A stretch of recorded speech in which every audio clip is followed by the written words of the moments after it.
Hello, Georgia, how are you? Let's give another round of applause to the next senator from Georgia, Reverend Raphael Warnock. Let's give it up. Wow, is he going to make an outstanding leader in Washington? He's exactly what we've been waiting for.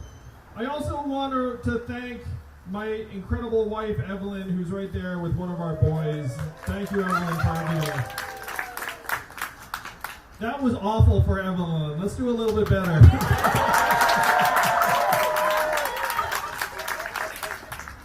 It's tremendous to be here with you all.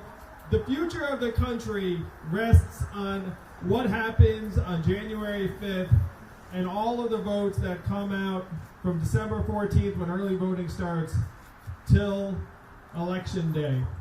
And it's up to us to get the word out about how important this race is.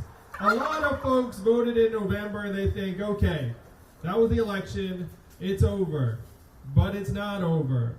Here in Georgia, the balance of power in the Senate is going to be determined by you, by us. And we've seen what happens when Mitch McConnell has the keys to the car that is the U.S. Senate. What happens? Absolutely nothing. That's right. Mitch McConnell just has that car aimed at a ditch, and he just like sits there revving the engine as it goes nowhere. We've seen that. You remember this movie? This movie was the Obama administration down the stretch.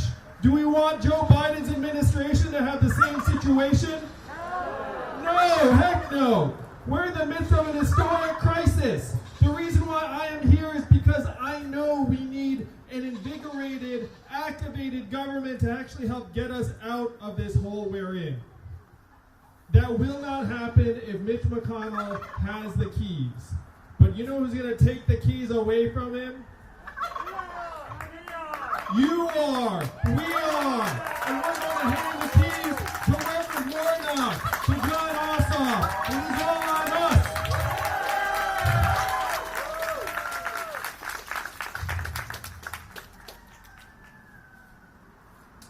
I know many of you found out about me when I was running for president. And many of you are Asian. So you're there on the TV, you were like, wait, what's going on? We're running for president now? And I know what you thought at that time. You were like, please let this guy not embarrass us. No, it's cool, I'm one of you. I would have thought the same thing. I would have been like, please let this guy not be terrible.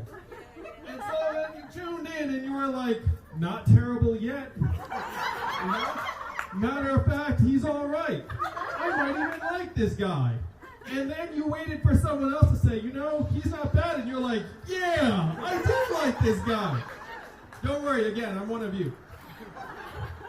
I grew up in an Asian household, the first generation born in this country. And you know what we did not talk about at the kitchen table in the Yang household? Politics. That's right. It is not a very Asian American thing to talk about. What did we talk about? Grades, that's right. At least that's what was going on in the Yang household. So I was told, get good grades, get a good job, and try and establish a foothold for your family, my hypothetical family, because obviously I did not know Evelyn at this time. I was like 12 years old. And politics was not on the map for me or my brother. I was profoundly appreciative of the fact that my parents immigrated here and fought through so much to try and establish a better life for me and my brother. I became an entrepreneur, and then I started a nonprofit. And when I started that nonprofit, I realized the gravity of the situation that we are facing as a country, and thought that the only way I could meaningfully advance the solutions we needed was to run for president of the United States. Not a terribly Asian American thing to do, that last thing. But I'm happy to say that our campaign ended up galvanizing millions of Americans around a positive vision about trying to make this economy work for us, to work for you, to work for the families of this country. And during this campaign, we managed to activate Asian Americans around the U.S. to say, wait a minute, maybe I should pay attention to what's going on in politics. Maybe I should get out and vote. To the extent that my campaign helped activate our community, I am incredibly proud.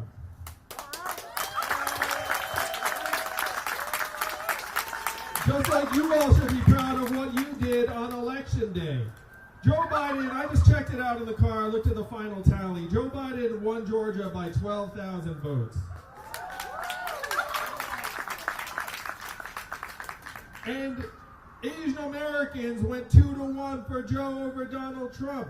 So you could say that Asian Americans decided this election here in Georgia for Joe Biden.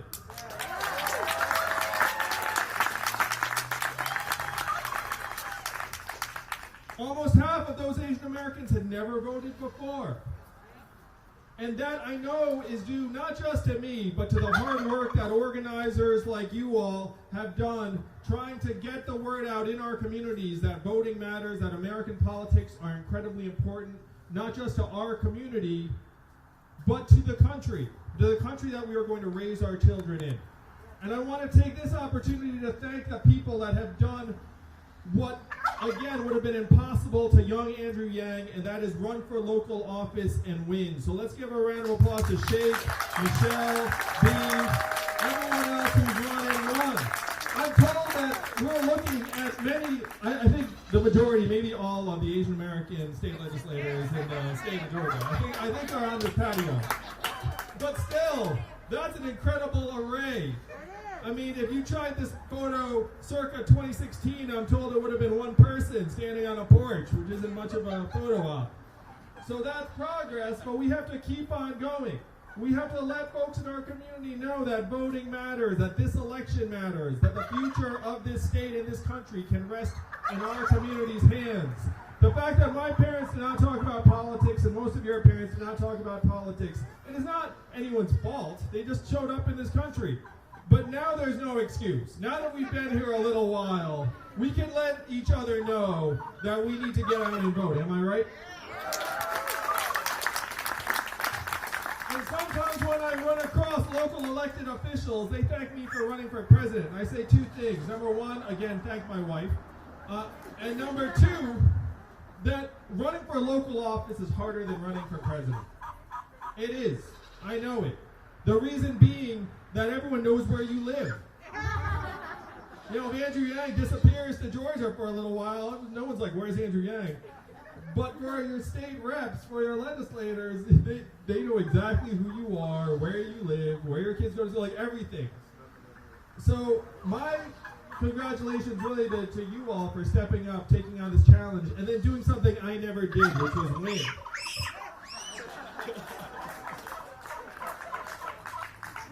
Sort of stuff that, yeah, whatever. It's true. It's true. I'm 0 for 1. I'm proud. It's cool. So what's at stake in this election is a lot of things. But I'm going to say that this one is crucial for the Asian American community to continue our political awakening. An awakening that I believe has the potential to change the face of American politics. Just like Reverend Warnock and John Ossoff can change the future of our country, the Asian American community can change the way that our Americanness is experienced and received. Because there is this persistent perception, I know it, you know it, that we are somehow less American than everyone else. And that is what we must change, am I right?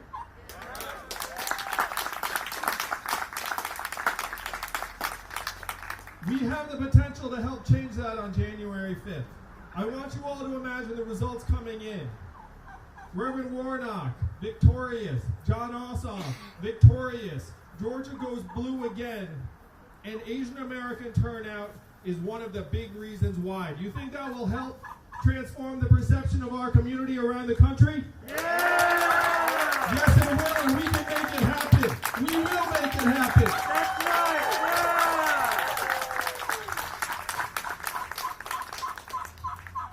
Yeah! Now, to the extent we have Asian American friends who voted for Donald Trump and who vote for Republicans, it's cool. I have family members who resemble that. And the question is, how do we bring them over? How do we convince them? And a lot of those folks vote on one issue, and what is that issue? Taxes, that's right. Asian Americans, you know, we just like numbers, we like math. So a lot of Asian Americans think, well, if you keep my tax rate under control, then like I can manage the rest. And we have to let them know that, look, that is the wrong way to approach this election. That some people look up and say, we need to have some balance of power in Congress and the Senate. And again, this is not a choice between left and right anymore. This is a choice between a government that's actually functioning and complete dysfunction and gridlock. So what you say to those folks who are on the fence, who are lean Republican, who are small business owners like I was, say to them, look, do you really think that in this time of historic crisis, the right answer is for our government to do nothing and sit it out? And if they're like me, if they're a business owner, they will know that that is not a path to success. That if you're a business owner and your business is having a problem, the last thing you do is nothing. If you do that, then your business fails, your business falters. That is where the United States of America is right now. We are on the precipice. It is real. The sense you have when you go out to these commercial districts here in Georgia and you see them at a shadow of what they once were. You see the people who should be out there in throngs instead are at home and are just in a trickle. I'm actually going to go on a limb and say if we had had this event pre-COVID, this would not have been this incredibly beautiful, lovely group of, let's call it, 100 or so people. We could have drawn a crowd of thousands.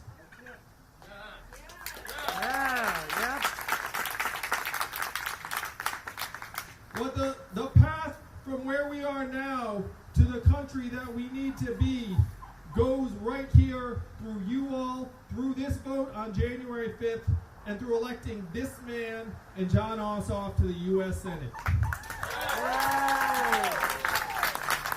That is our mission. Are you with me, Georgia? Now, I close these kinds of talks to our community with a conversation I had with my father when I was 12. Again, not about politics. My father was an engineer. He was a lab geek. When I was very, very small, I thought that everyone had a PhD because my dad had a PhD. I found out the hard way that was not true. When I was like, what's your dad's PhD? And then someone was like, here's what his PhD is. And I was like, oh, no, what did I do wrong? So my father comes back from the lab one day and he's very, very angry. And I say to him, hey, Dad, why are you so mad? And he said to me, when you can't invent anything anymore, at IBM, they make you a manager.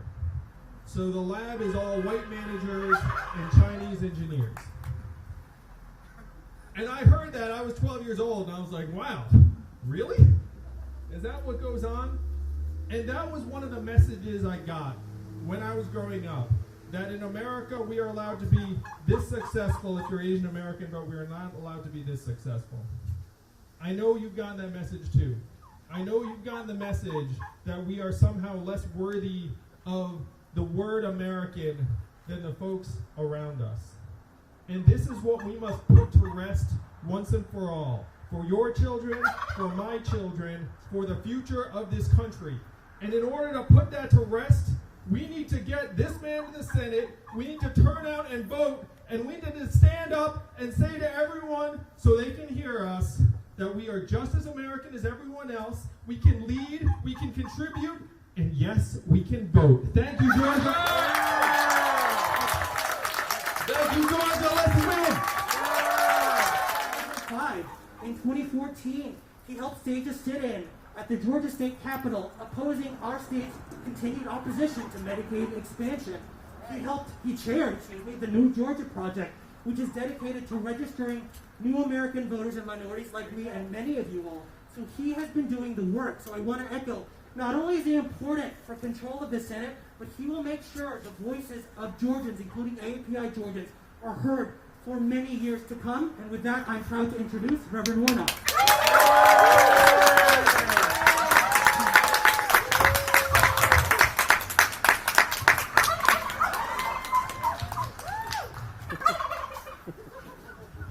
Well, hello, everybody.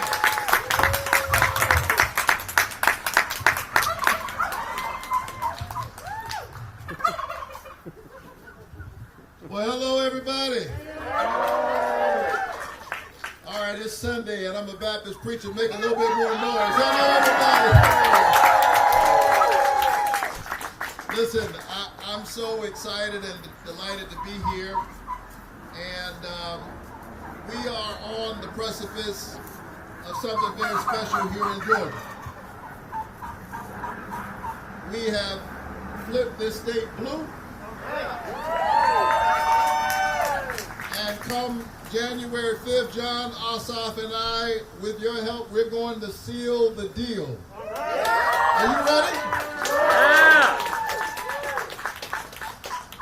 It's wonderful to be here. I want to thank Andrew Yang for coming to be with us here in Georgia.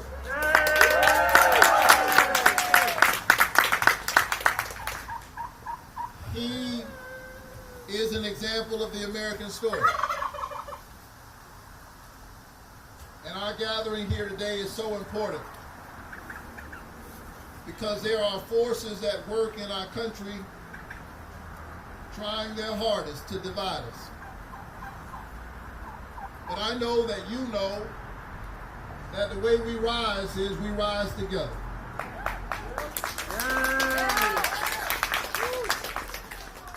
And so I'm just so excited about what's happening in the AAPI community, that you have doubled your voter turnout between 2016 and 2020.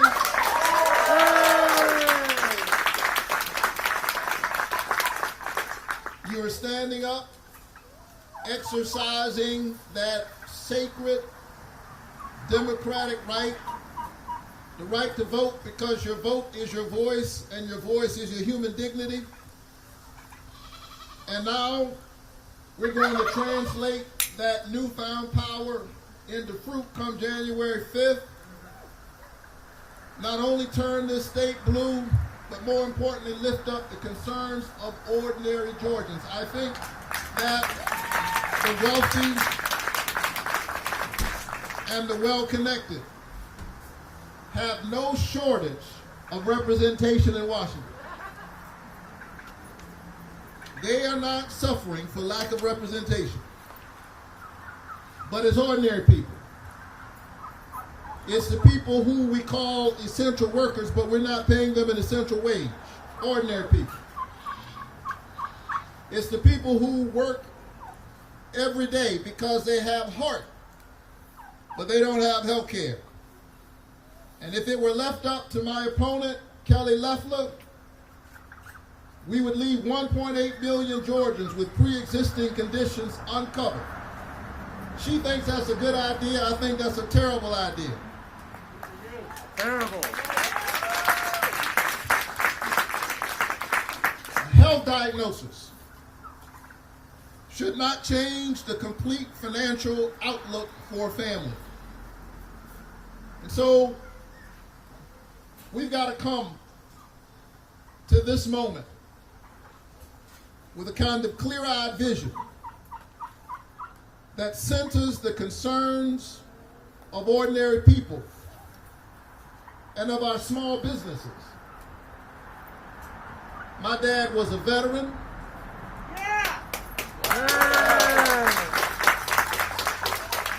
I don't know if y'all heard some of the nonsense they're trying to make up.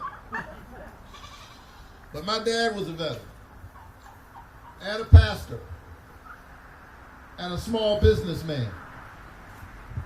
He pastored a church, Andrew, but he spent most of his days picking up old junk cars and loading them on the back of a rig that he engineered himself. I don't know how he did it. He didn't have an engineering degree. But he was very creative and very smart. He'd load these cars back on the back of that truck, one on top of the other, and he'd take them to Chatham Steel down in Savannah, where I'm from, and that's how he took care of his family. Small businessman. As we say in my church, making a way out of nowhere.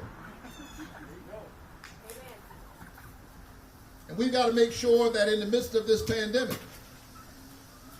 that we protect our small businesses, because small businesses are the real job creators. They are the engine of our economy. And what did we see in the midst of this pandemic? When we saw some COVID-19 relief, we saw the large corporations like Shake Shack and the Los Angeles Lakers and Ruth Chris Steakhouse at the front of the line, while our small businesses were at the back of the line.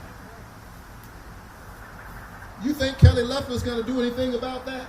No.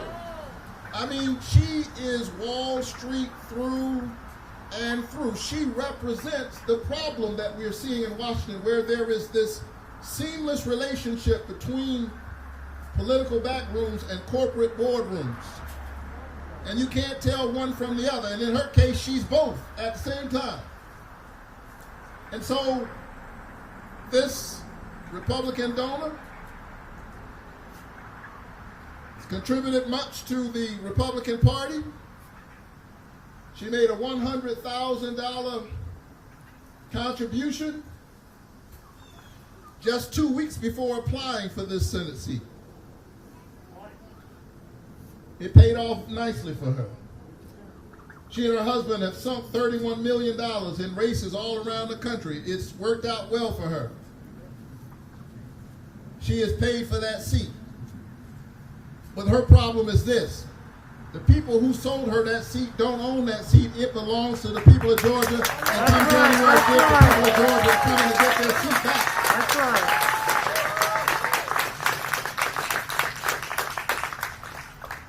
And so we won't be distracted by the noise. We know that we are tied together. And that's why when Stacey Abrams came to me several years ago and said, I'm starting something called the New Georgia Project, and I'm wondering if you'll work with me, I raised my hand. Of course I'll work with you. And we've registered hundreds of thousands of new voters in this state. Voters that other folk have ignored. Black voters, brown voters, Asian voters, women. And now they're standing up in this moment.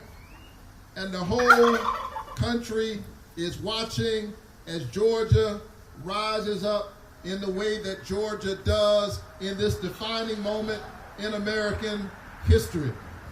And so we got...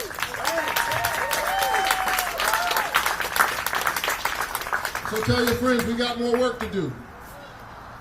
We're grateful that Joe Biden got Georgia's electoral votes, but we've got to make sure that we win both of these Senate seats so that we can strengthen the Affordable Care Act, so we can make the minimum wage a livable wage, so we can protect people with pre-existing conditions, so we can give our small businesses the support that they need, and so that our children, regardless of their parents' income, know that they can have a prosperous outcome. That is the work that we're called to do, and I'm so grateful to have you here with me in this moment. Let's go out and make it happen. God bless all of you.